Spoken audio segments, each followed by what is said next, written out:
How come planets affect our lives? Because planets are 1,000 miles away in the galaxy. A few days ago, this question came, and it is a good question.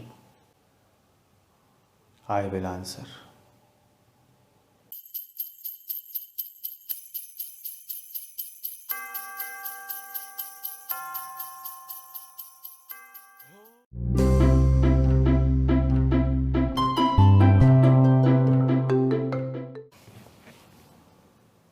All the stars and planets are within us. This is the first thing to remember. The ancient Upanishads mention Aham Brahmasmi, meaning I am the universe. So it is obvious that whatsoever is in the universe outside is also within me. Aham Brahmasmi. We human beings are a whole universe moving on two legs. Reminds me of an incident. A very old woman, and she was a devotee of a great master. One day she called him and said, "An animal has bitten me." Incidentally, that woman was bitten by a dog. But the master asked, "What kind of animal has bitten you? 2 legs animal or 4 legs animal?" The question was symbolic. As long as we are not turning inwards, as long as we remain focused on the outside, always comparing, always jealous, always focused on others, we remain just 2 leg animal. Planet and stars are within us. Aham Brahmasmi, meaning I am the universe. The Sufi saint Rumi says, "You are not a drop in the ocean, you are the entire ocean in a drop." Aham Brahmasmi. Truth is always one. When I say planets and stars are within us, what does that mean?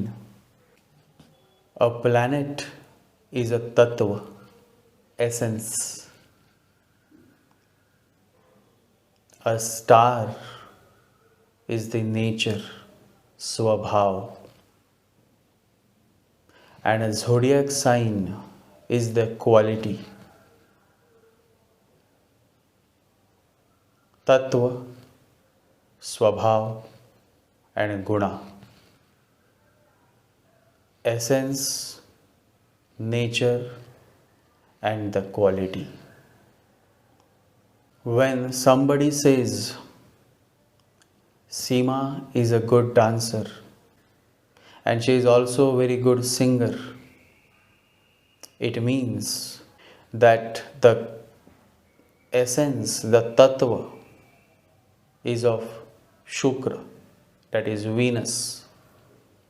These all are tattvas, the planet, Guru tattva, Buddha tattva, Shukra tattva, tattva, essence. So planet is the essence. And when her Venus is found in the nakshatra of Shatataraka or Shatabhisha, it simply means that the nature of the Venus is of Rahu. Because Shatataraka or Shatabhisha is ruled by Rahu. And Shatabhisha falls in the sign of Aquarius.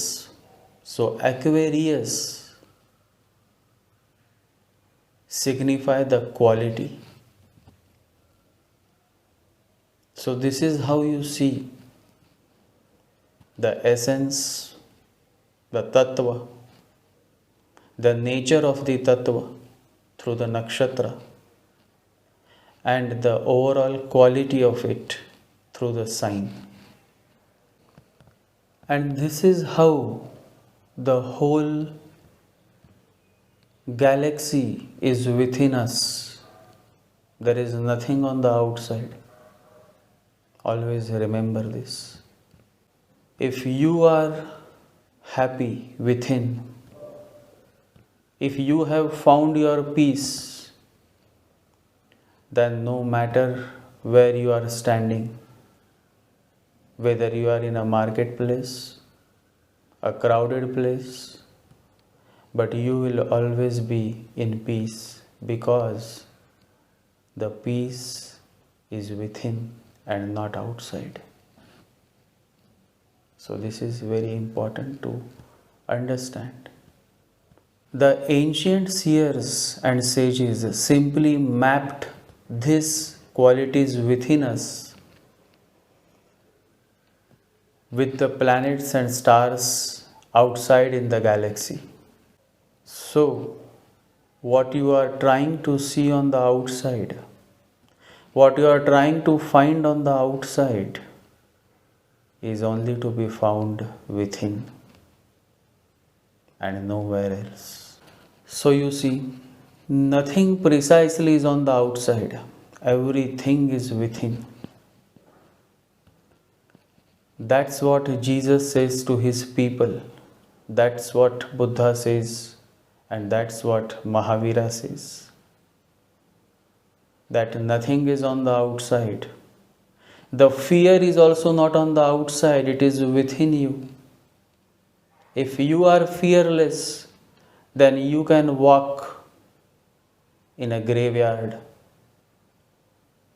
and still enjoy it, just the way you enjoy walking in a garden. Because fearless you are from within. And if fear is within you, then no matter how many security guards are around you, you will still feel very fearful, uncomfortable. So what is within you is what matters. All the planets, that is the tattva, all the stars, that is the nature, and all the zodiac signs, that is the quality. Everything is within you. The ancient seers have just mapped it with the planet bodies outside. They have just mapped it. Always remember, what you seek is not to be found on the outside, but within you. God is not in the idols, but within you. Idol worship is simply to turn you inwards. But people try to find God in the idols, when in reality, God dwells within.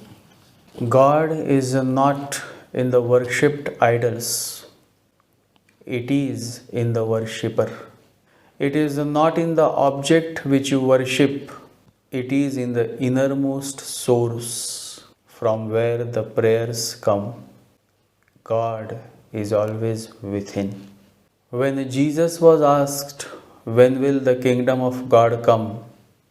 Jesus said, the kingdom of God is within you.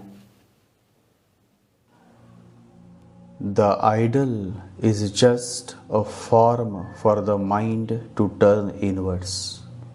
Since common man needs some kind of form to motivate him to turn inwards, to make him prayerful, the idols were promoted by the Sanatan Dharma. It is necessary to remember that all our experiences belong to form, to the manifest. We have not known anything that is not manifest, that does not have form. If we have loved a form. If we have hated a form. All our attractions are related to a form, and all our repulsions are related to form. Our friends and enemies are all in form. Whatsoever we do is done with form. And so, even to experience the formless, the divine, we have to give the formless some form. Of course, that form will be according to your own liking. Some will experience the formless in the form of Krishna idol. Some may experience it in the Buddha idol, and some may experience it in Shiva or Ganesh idol. Pure formlessness cannot be seen directly by anyone. We don't have the capacity to see it directly. The formless has to come to us bound in some form. The idol becomes the form. Experiencing the state of worship becomes possible through the idol. But instead of experiencing the state of worship, we made the idol as God. The idol is not God. It is just a symbolic representation of the formless, the God consciousness. The formless is God consciousness. Some call it Krishna consciousness. Some call it Christ consciousness. Some call it Buddha consciousness. What remains the same is consciousness, whereas people give it a form by naming it based on their faith and liking. The chanting of God's name is also giving a form to your state of worshipping. The Divine Master Gondavlekar Maharaj used to say that chanting is the greatest miracle and key to your spiritual success. And chanting the name of Rama, Krishna, is giving a form to the formless.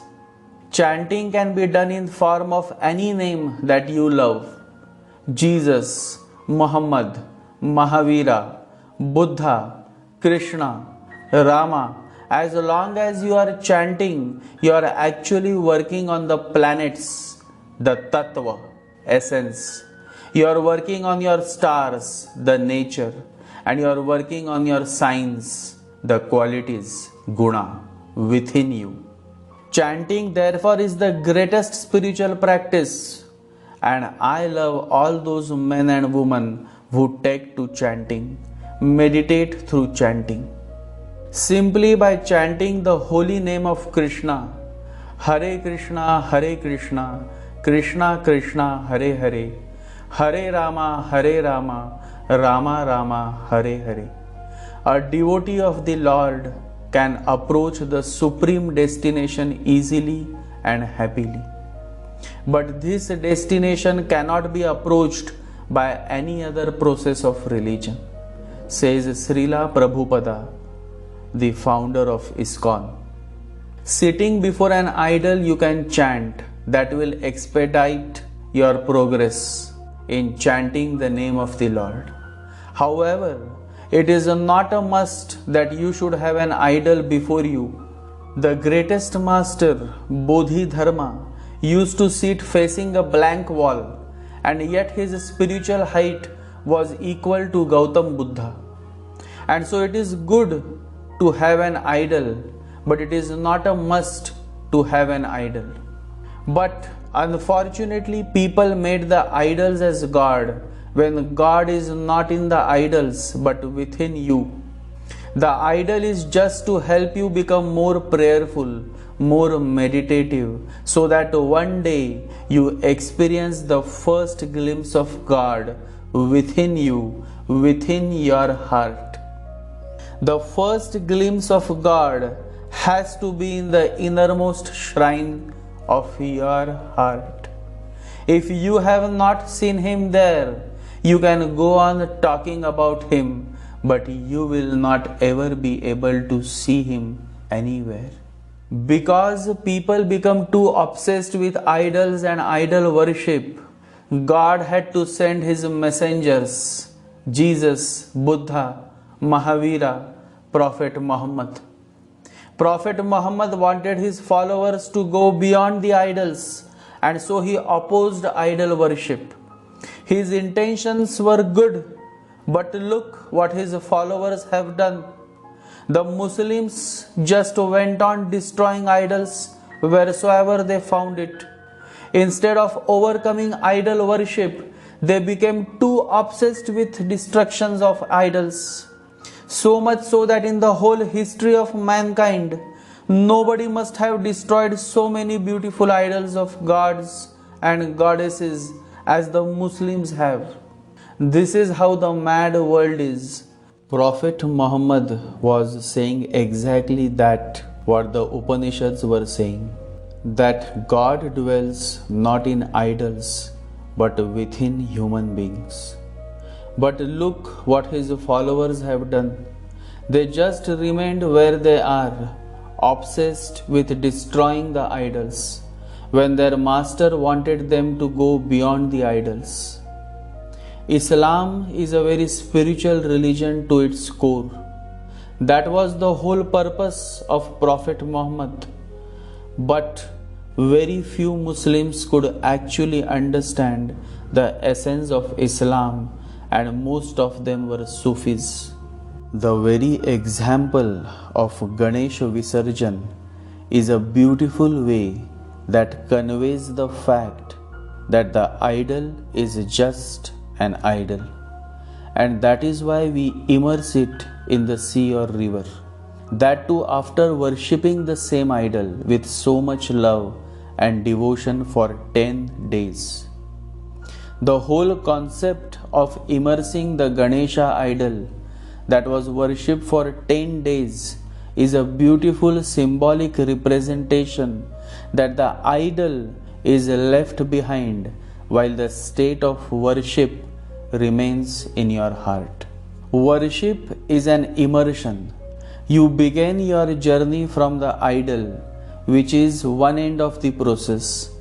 The ritual of worship is the method through which you proceed. As you go ahead, the idol is left behind and only the state of worship remains. If you stop at the idol, you do not know what worship is.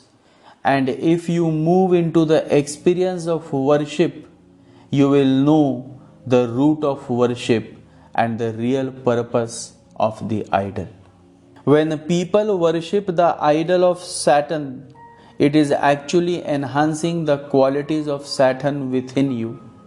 Whatsoever planet or god you worship in the form of idol, the same tattva, essence, the same nature and qualities of the planet or god you worship is enhanced and empowered within your being. Saturn brings trouble to a certain woman or man, so then why so? Because the qualities, the tattva and nature of Saturn within her or him is disturbed. It needs a tonic, and that tonic comes when he or she starts worshipping Lord Saturn. By worshipping Lord Saturn, they are enhancing the Saturn qualities within them, because the real Saturn energy or any planet energy is within you and not on the outside. Aham Brahmasmi, I am the universe. That is what the Upanishads say. You always have a choice to make: worship the idols of planets or worship the idols of gods and goddesses. But when you worship, always remember that idol should not become a blockage in your spiritual progress. The idol is simply to bring you to the state of worship. When you reach the state of worship, then idol should be left behind, just the way the Hindus do Ganesha Visarjan. The Ganesha idol is left behind by immersing it in flowing water, while the Ganesha worshipper remains in the state of worship, devotion, love. All that you do on the outside is impacting your growth within. You see, it is all interconnected. When you worship Lord Ganesha, you enhance the qualities of Lord Ganesha within your being. When you worship the planet Jupiter, you enhance the qualities of Jupiter within you. A man messaged me saying, "Should I worship Rahu?" I wondered that from all the planets and gods and goddesses, he found only Rahu to be worth of worshipping. It simply means that the quality of Rahu within him is pulling him towards worshipping Rahu. Whatsoever you are pulled towards a similar kind of energy. I said to him, if that is what you feel, then be it so. After all, we should not stop anybody from worshipping anyone. As long as they are worshipping someone, it is good. At least they can reach the state of worship, of devotion.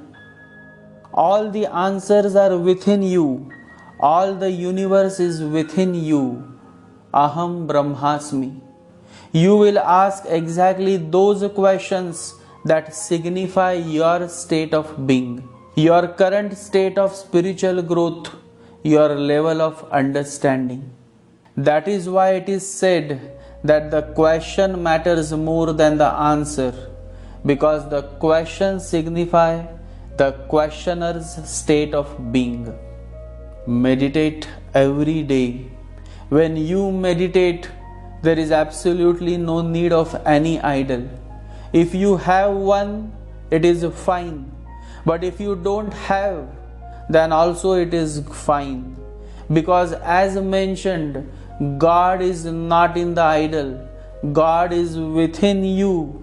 And to experience the God within you, the idol works as a bridge, a very effective bridge that help you reach the state of worship, the state of unconditional love, devotion, bhakti.